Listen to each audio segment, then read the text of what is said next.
नमस्कार, मैं हूं मनीष शर्मा। आप देख रहे हैं डीटीवी राजस्थान और चुनावी चर्चा में आपका स्वागत है। तो कहते हैं कि सियासत में कभी कोई स्थायी दोस्त और दुश्मन नहीं होते और दिक काल परिस्थिति के हिसाब से दोस्त और दुश्मन बदलते रहते हैं। इसका उदाहरण अगर देख रहे हैं तो फिलहाल हमें राजस्थान का रुख करना चाहिए, जहां पर आरएलपी पार्टी के संयोजक हनुमान बेनीवाल, जो पहले लगातार भाजपा और कांग्रेस पर आक्रामक दिखाई पड़ रहे थे, आजकल उन्होंने सीएम अशोक गहलोत को लेकर, कांग्रेस को लेकर अपना रुख बदल दिया। अब आजकल वो थोड़े नरम नजर आने लगे और इसे लेकर एक बड़ा सियासी धमाका खुद कांग्रेस छोड़कर भाजपा में शामिल हुई पूर्व सांसद ज्योति मिर्धा ने किया है। उनका कहना है कि हनुमान बेनीवाल कोई अलग से चुनाव नहीं लड़ रहे हैं, बल्कि वो हनुमान बेनीवाल सीएम अशोक गहलोत या कांग्रेस की बी टीम के तौर पर राजस्थान में इस वक्त पे काम कर रहे हैं और समय आने पर उन्होंने सचिन पायलट, हरीश चौधरी और दिव्या मदेरणा को हराने की रणनीति बना ली है। इन तीनों कांग्रेस के इन तीनों चेहरों के खिलाफ गहलोत बेनीवाल के साथ मिलकर दावेदार खड़े करेंगे और इन तीनों को, जो इनका गुट है और खासतौर पर सचिन पायलट का जो गुट है, उसको कमजोर करने की रणनीति पर सीएम अशोक गहलोत बेनीवाल के साथ मिलकर काम कर रहे हैं। इन्हीं तमाम मुद्दों को समेटे आज हमारी चुनावी चर्चा होगी। हम जानने की कोशिश करेंगे कि किस तरह से हनुमान बेनीवाल, जो राजस्थान में थर्ड फ्रंट के तौर पर अपनी शक्ति दिखा रहे हैं, लेकिन अचानक से क्या हुआ पर्दे के पीछे कि वो अब कांग्रेस को लेकर, खास तौर पर सीएम अशोक गहलोत को लेकर उनके रुख नरम नजर आ रहे हैं। आपको बता दें कि थोड़े दिन पहले जब ज्योति मिर्धा बीजेपी में शामिल नहीं हुई थी, उससे पहले तक के सीक्वेंस ऑफ इवेंट्स को देखें। राजनीति में काफी मायने रखते हैं घटनाक्रम, और एक दिन का समय भी बड़ा समय होता है, और यही बात आज हमारी चुनावी चर्चा में शामिल होगी कि किस तरह से हनुमान बेनीवाल ने ज्योति मिर्धा के बीजेपी में आने के बाद अपने सुर बदले और अब जो है वो पायलट पर आक्रामक है, लेकिन गहलोत पर थोड़े नरम नजर आ रहे हैं। इस तमाम मुद्दे पर बात करने के लिए मेरे सहयोगी मेरे साथ जयपुर से वीरेंद्र जुड़ेंगे और कांग्रेस से जो प्रतीक जी, वो भी हमारे साथ इस वक्त पर जुड़ चुके हैं।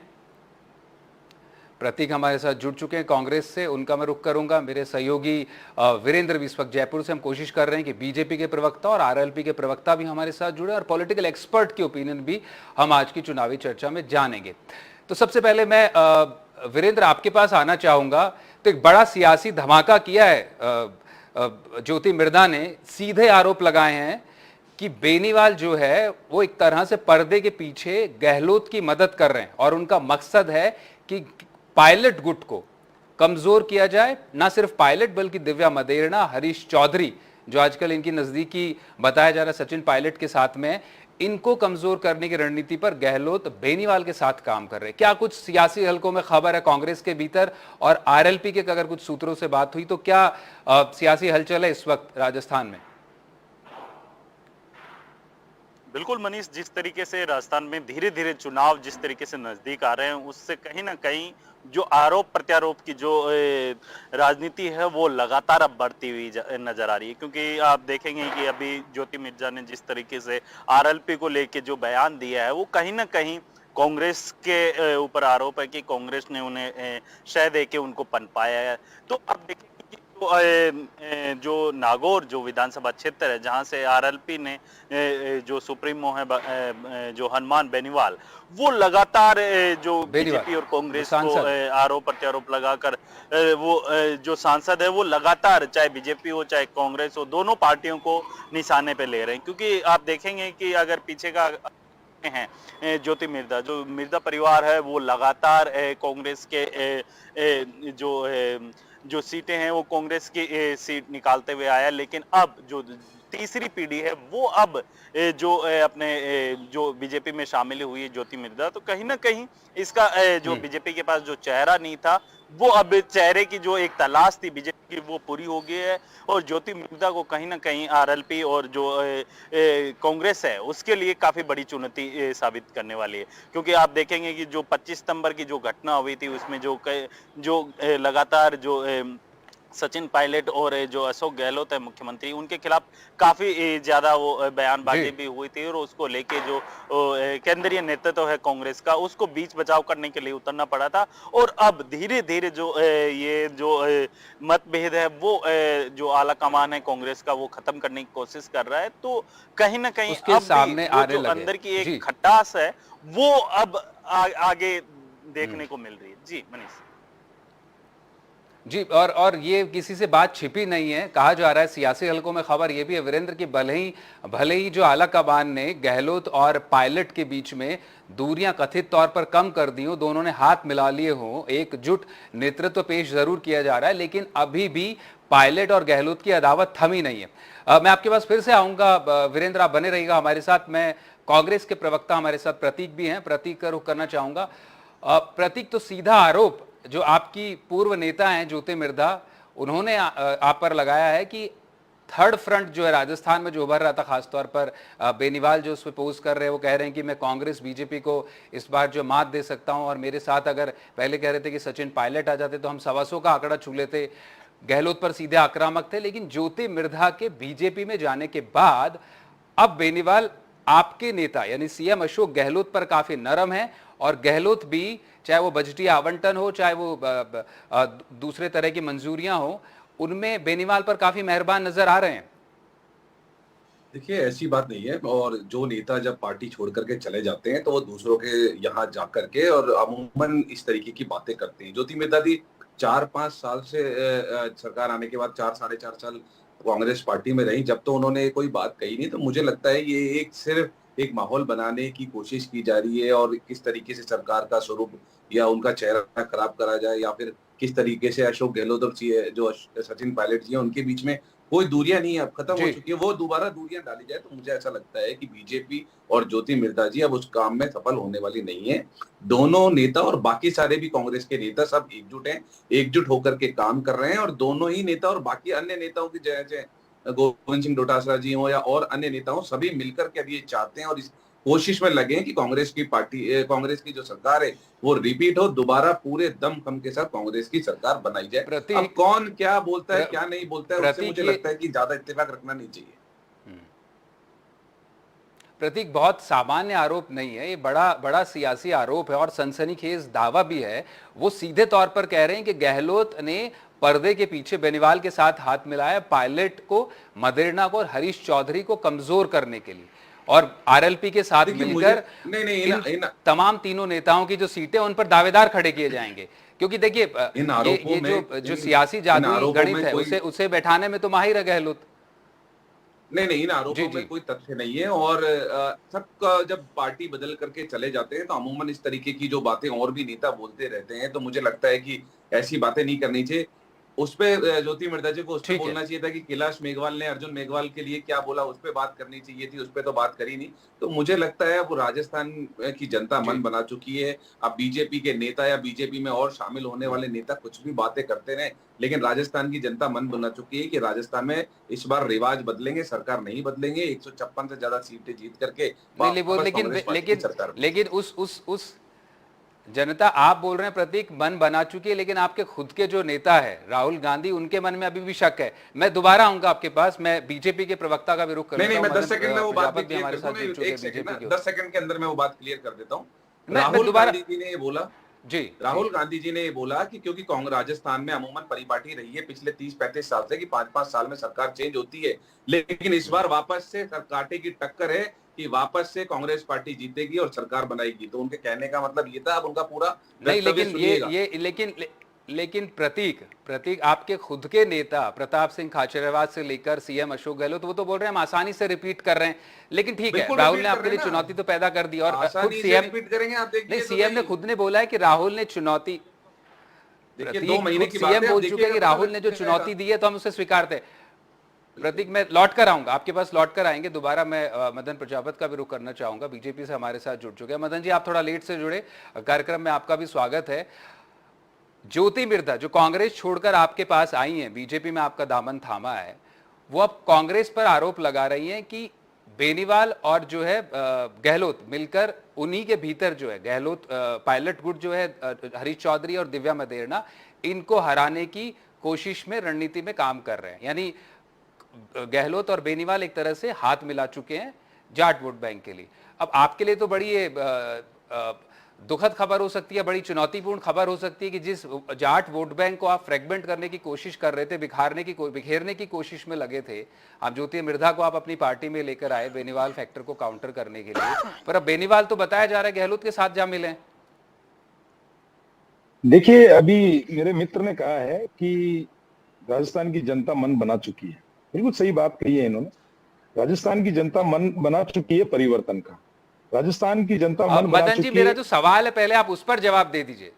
मदन जी, जो मेरा सवाल आप पहले उस पर जवाब दे दीजिए, फिर मन की बात कर लेंगे। आप अगर मुझे बोलने देंगे, बिल्कुल आपके सवाल का जवाब नहीं मिले तो आप मेरे को बताइएगा। मैं ज्योति मिर्धा जी का भी दूंगा, इनका भी दूंगा, आपका भी दूंगा, चिंता मत करिए आप। आपके किसी सवाल से भागूंगा नहीं मैं जी।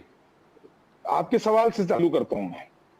राजस्थान की जो कांग्रेस सरकार है, और राजस्थान में कांग्रेस केवल राजस्थान नहीं, केंद्र तक की जितनी भी कांग्रेस की सरकार या कांग्रेस पार्टी है, कांग्रेस पार्टी के अंदर कार्यकर्ताओं का दम घुटता है, क्योंकि एक परिवारवाद की पार्टी है, एक व्यक्ति विशेष की पार्टी है।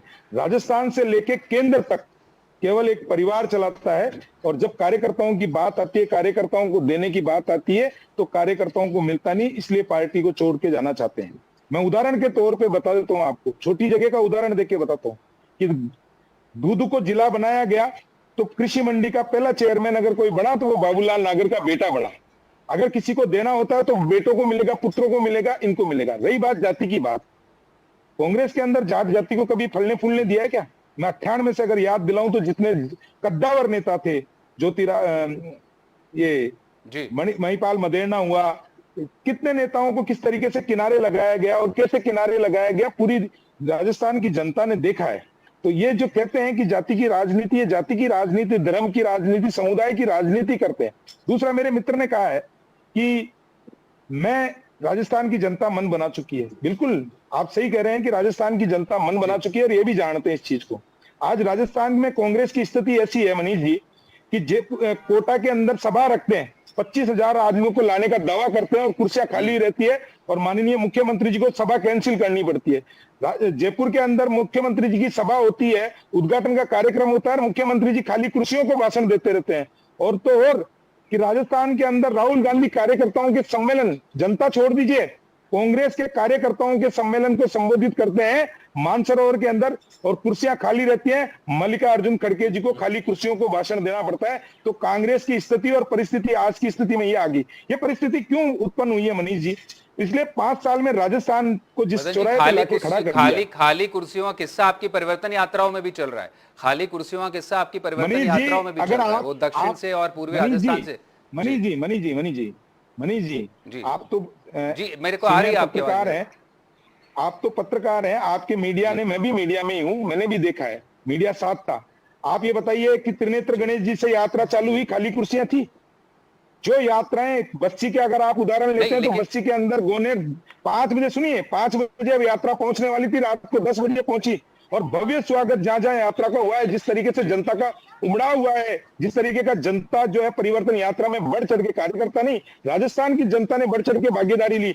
आपने परिवर्तन यात्राएं खत्म हुई है, माननीय मोदी जी की सभा अगर कवर की हो तो बिल्कुल देखिए किस तरीके से आपने हनुमानगढ़ के अंदर, सीकर के अंदर, झुंझुनू के अंदर, अलवर के अंदर, आप अजमेर के अंदर सभाएं कितनी, विधानसभा में जो रात्रि को परिवर्तन यात्रा के अंदर संख्या आई है, हजारों की तादाद में आई है, और मोदी जी की यात्रा के अंदर लाखों की तादाद में आई है। सुनिए, तीसरी चीज, ये स्थिति क्यों खड़ी हुई मनीष जी? प्रधानमंत्री की रैली के में जी गृह मंत्री जी की रैली के अंदर बाकायदा संख्या थी।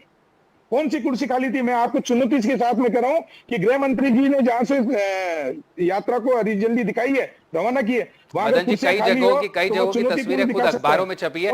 मैं फिर से लौट कर आऊंगा, जो मेरा मूल सवाल था आपने उसका जवाब दिया नहीं। मैं जाट वोट बैंक की बात कर रहा था, मैं जाट वोट बैंक की बात कर रहा था कि जिस पर खासतौर पर बेनीवाल फैक्टर से। सुनिए, मैंने आपको बताया कि किस तरीके से जातियों के साथ में दुराचार किया।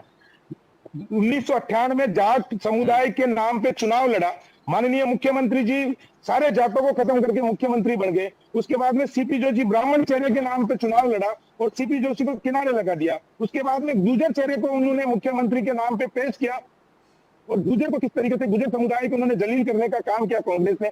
गद्दार उन्होंने कहा, नकारा उन्होंने कहा, मानसिक दिवालियापन उनको कहा, कोरोना उनको कहा और बिकाऊ अब मदन जी वही उनका सियासी जादू है जिससे आप पार नहीं पास, वही सियासी जादू है जिसका वो दावा करते हैं कि बीजेपी ने, मैंने दाल गलने नहीं दी, सीएम जो दावा करते हैं। मैं आपके पास लौट कर आऊंगा मदन जी आप कार्यक्रम में बने रहे, मदन जी आप डिस्कशन में रहे, मैं फिर से लौट कर आऊंगा।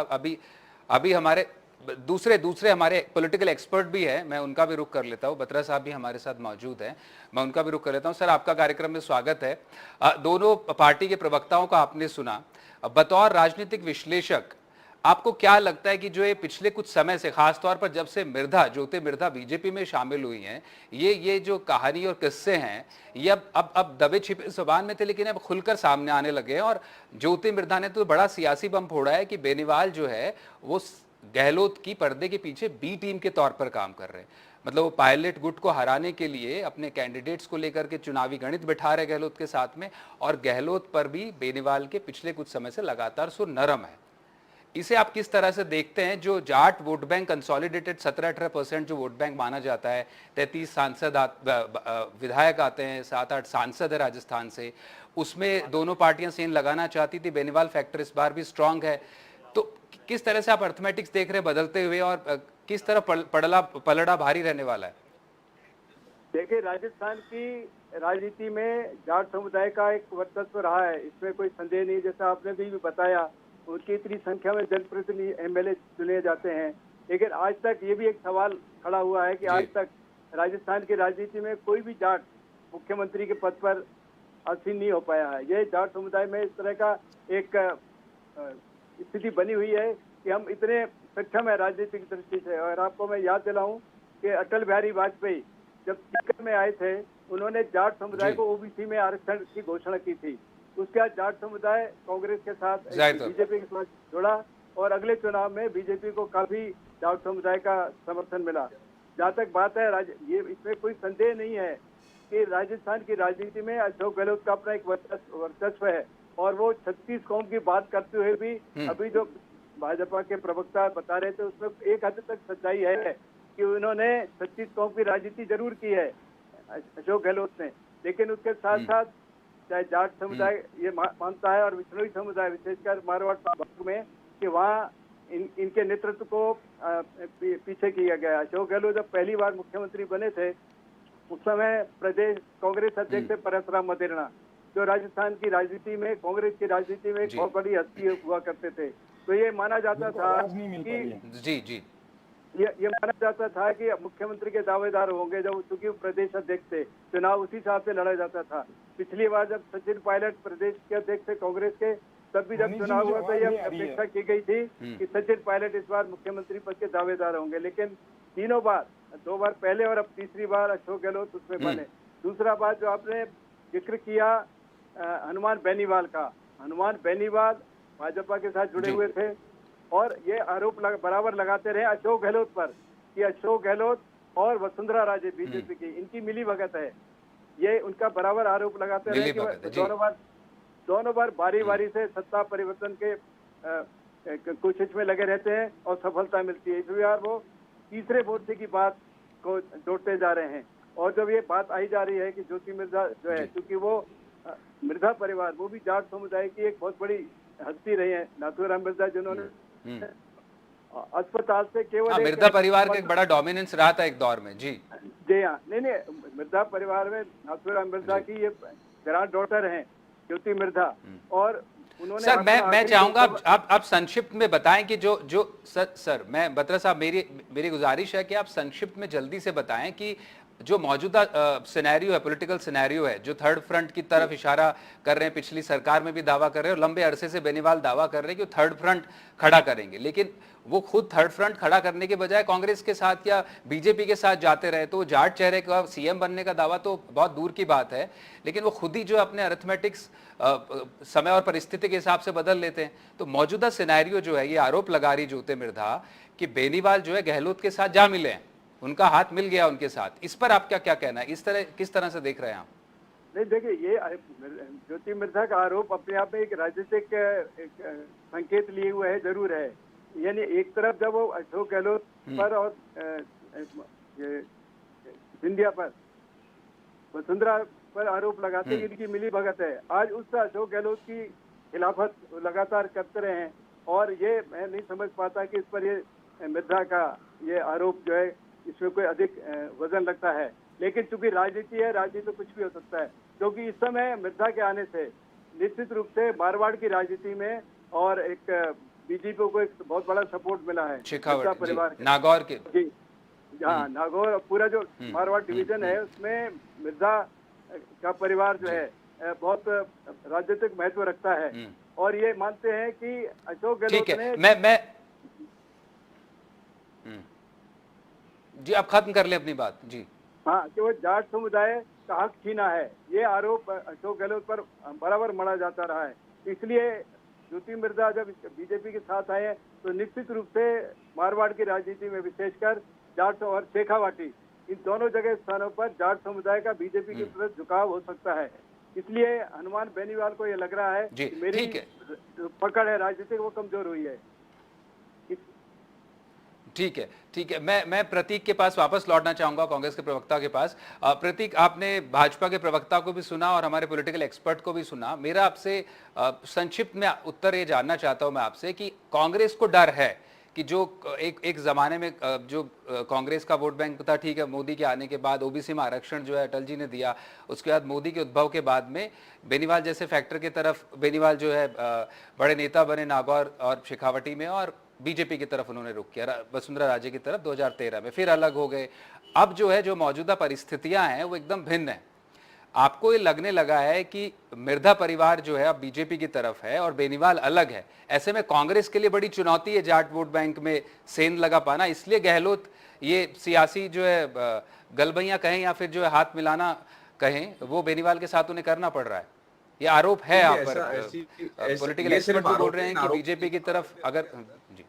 मनीष जी, इन आरोपों के अंदर कोई तथ्य नहीं है। कांग्रेस पार्टी हमेशा 36 कौम की पार्टी रही है। आप देखिए हमारे प्रदेश अध्यक्ष आज भी जाट कम्युनिटी से आते हैं, बीजेपी की तरह नहीं कि जब संघर्ष का समय था तो सतीश पूनिया को बना दिया और जब लगा कि अब कुछ हो सकता है, आपके यहाँ पे जाट का भी प्रोमिनेंट चेहरा ऊपर पहुंच नहीं पाता है, ये पॉलिटिकल एक्सपर्ट जी जी नहीं मैं कह रहा हूँ कि हमारे यहाँ ये आरोप है कि अशोक गहलोत जाटों का वोट जरूर लेते हैं लेकिन उन्हें प्रमोट नहीं करते। की बात करने से बचना चाहिए हम सभी को, और जातिगत राजनीति की बात करने से अच्छा होगा कि राजस्थान की सरकार ने बन बनाया है कि हमारी जो नीतियां हैं, हम जो जनहितैषी नीतियां लेकर के आए, जनता के लिए काम किया 4.5 साल, तो वो रिपोर्ट कार्ड ही हमारा चेहरा है।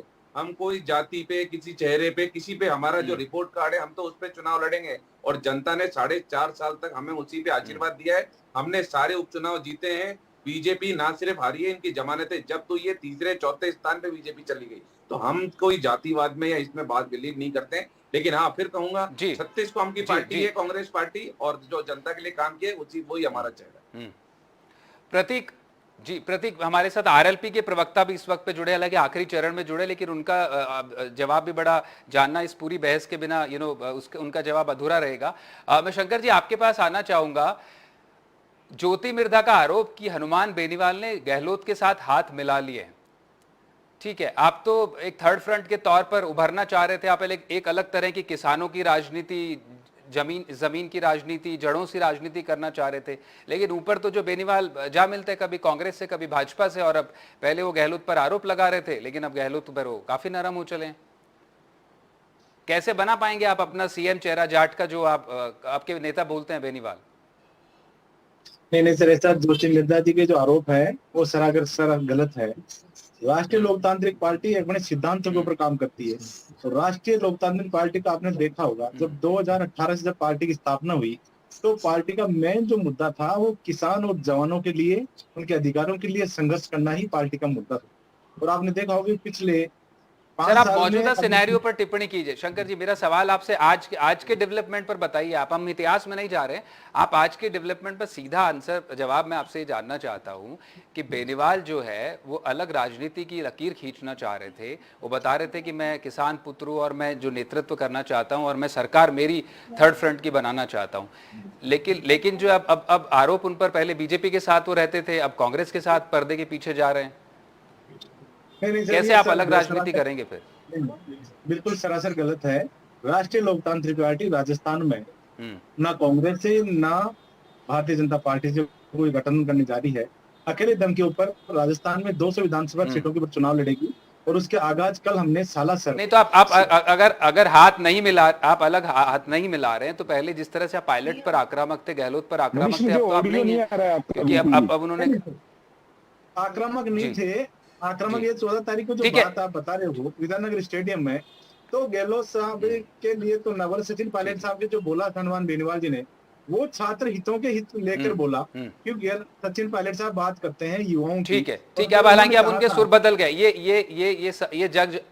ये जग जाहिर है कि अब बेनीवाल के सुर बदल चुके। आप सभी मेहमान हमारे साथ जुड़े, आप सभी मेहमानों का बहुत बहुत शुक्रिया। समय बहुत कम है, आप तमाम मेहमानों का बहुत बहुत शुक्रिया। तो देखा आपने कि सियासत किस तरह से अपना रंग और रूप बदल लेती है समय और सहूलियत के हिसाब से। इसी पर हमारी चुनाव चर्चा थी। बाकी तमाम खबरों के लिए आप बने रहिए एनडीटीवी राजस्थान के साथ। नमस्कार।